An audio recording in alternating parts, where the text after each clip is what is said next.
Rule number second देख लेते हैं हम। इफ आफ्टर अ नाउन और pronoun at the beginning of a sentence, अर्थात यदि किसी सेंटेंस के आरंभ में कोई नाउन या प्रोनाउन आता है और उसके बाद में there comes a verb to fill up, कोई वर्ब भरने के लिए दी जाती है, तो we use present participle, that is first form plus ING. तो वहाँ पर हम प्रेजेंट पार्टिसिपल का प्रयोग करेंगे जिसमें हम फर्स्ट फॉर्म प्लस आईएनजी का प्रयोग करेंगे। ठीक है, तो इसके एग्जाम्पल देख लेते हैं। फर्स्ट है it dash be a rainy day we postponed our program. तो यहाँ पर हम देखते हैं, इसको आप ऐसे भी समझ सकते हैं, यदि किसी भी सेंटेंस के बिगिनिंग में सब्जेक्ट के तुरंत बाद कोई वर्ब भरने के लिए दी जाती है तो वहाँ प्रेजेंट पार्टिसिपल का यूज होता है। तो आप तीनों सेंटेंसेस में देख सकते हैं, यहाँ इट सब्जेक्ट है, प्रोनाउन है, अगले सेंटेंस के अंदर द सन सब्जेक्ट है, नाउन है, और अगले में भी द टीचर सब्जेक्ट है और नाउन है। तो किसी भी तरह से आपको जैसे भी समझ में आते हैं आप समझ सकते हैं। तो इनके तुरंत बाद में तीनों सेंटेंसेस के अंदर है वर्ब की फॉर्म भरने के लिए दी गई है, इसलिए हमने सभी के अंदर क्या है प्रेजेंट पार्टिसिपल का यूज किया है। तो यहाँ हमने बीइंग कर दिया, यहाँ हैविंग, यहाँ बीइंग। हैविंग में लास्ट में ई आया है तो ई हटाकर आईएनजी लगाना होता है, तो ये ध्यान रखना है। अब हम नेक्स्ट रूल करते हैं। After the helping verb has, have, had, having, having been, being, इन हेल्पिंग वर्ब्स के बाद में और बिफोर बाई जो प्रेपोजिशन है इससे पहले यदि कोई वर्ब भरने के लिए आती है तो we use past participle, that is third form. तो एग्जाम्पल देख लीजिए। फर्स्ट है the sun has dash rise.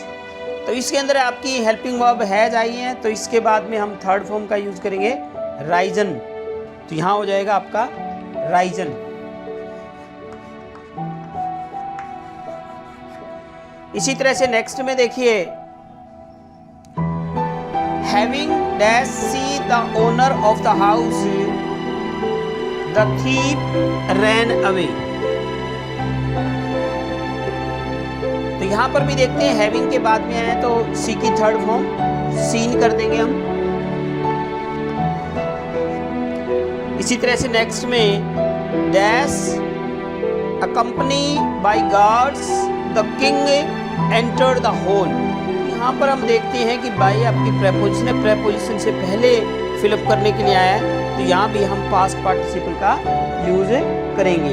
तो इसमें आपका हो जाएगा अकम्पनीड, वाई हटाकर IED लगेगा, अकम्पनीड। तो इस तरह से आपका थर्ड रूल हो गया है। चलिए तो हम रूल नंबर 4 की बात करते हैं।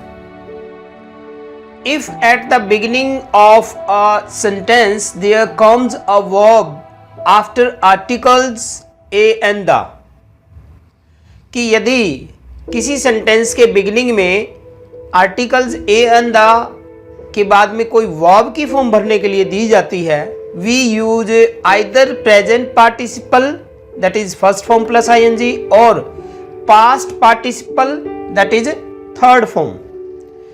तो यहां पर हम दो कर सकते हैं, या तो प्रेजेंट पार्टिसिपल आएगा या पास्ट पार्टिसिपल आएगा। तो यहां आपको समझने की थोड़ा सा जरूरत है, कोई ज्यादा मुश्किल नहीं है इसमें हमें सिर्फ ये देखने हैं कि जो एक्शन हो रहा है यदि वो चल रहा है एक्शन आपका, तो आप कीजिए प्रेजेंट पार्टिसिपल, और यदि एक्शन की सेंस ये आ रही है कि एक्शन आपका कंप्लीट हो गया है तो उसमें आएगा पास्ट पार्टिसिपल।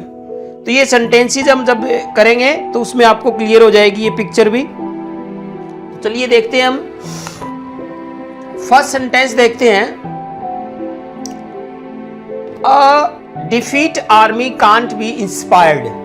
तो इसके अंदर आप देखिए इसका सेंस निकालते हैं, भाई हारी हुई सेना, डिफीट का मतलब हारना, हारी हुई सेना इंस्पायर नहीं की जा सकती, उसे प्रेरित नहीं किया जा सकता। तो यानी सेना हार चुकी है, एक्शन कंप्लीट है। यहाँ पर एक्शन कंप्लीट है, इसीलिए हमने यहाँ पे पास्ट पार्टिसिपल का यूज किया है थर्ड फॉर्म का, डिफीटेड। इसी तरह से सेकंड में देखिए the dash tired soldier took rest under a tree. तो इसमें भी हम देखते हैं थका हुआ सैनिक, यानी थके हुए सैनिक ने टुक रेस्ट अंडर अ ट्री, पेड़ के नीचे आराम किया। तो सैनिक क्या था, थक चुका था, that is action is complete, that's why we have used here past participle tired. Next में a roll stones gather no moss. तो यहां पर भी हम देख रहे हैं, ये आपकी सेइंग भी है कि लुढ़कते हुए पत्थर पर कभी मॉस काई नहीं जमती।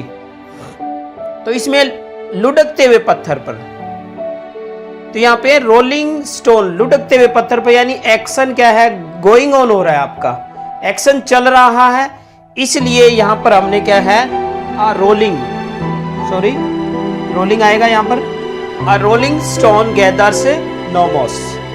इसी तरह से नेक्स्ट में है drown man catches at a straw. Straw होता है घास फूस, ये भी एक कहावत है, सेइंग है कि डूबते को तिनके का सहारा।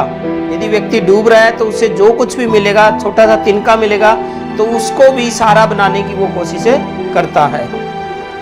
तो यहाँ पर भी डूबता हुआ व्यक्ति, ड्राउनिंग, डूबता हुआ व्यक्ति, यानी व्यक्ति क्या है, डूब रहा है, एक्शन हो रहा है, कंप्लीट नहीं हुआ है। तो इसीलिए इसमें भी हम क्या करेंगे, आईएनजी यानी प्रेजेंट पार्टिसिपल का यूज करेंगे। The drowning man catches at a straw. इसी तरह से नेक्स्ट में देखिए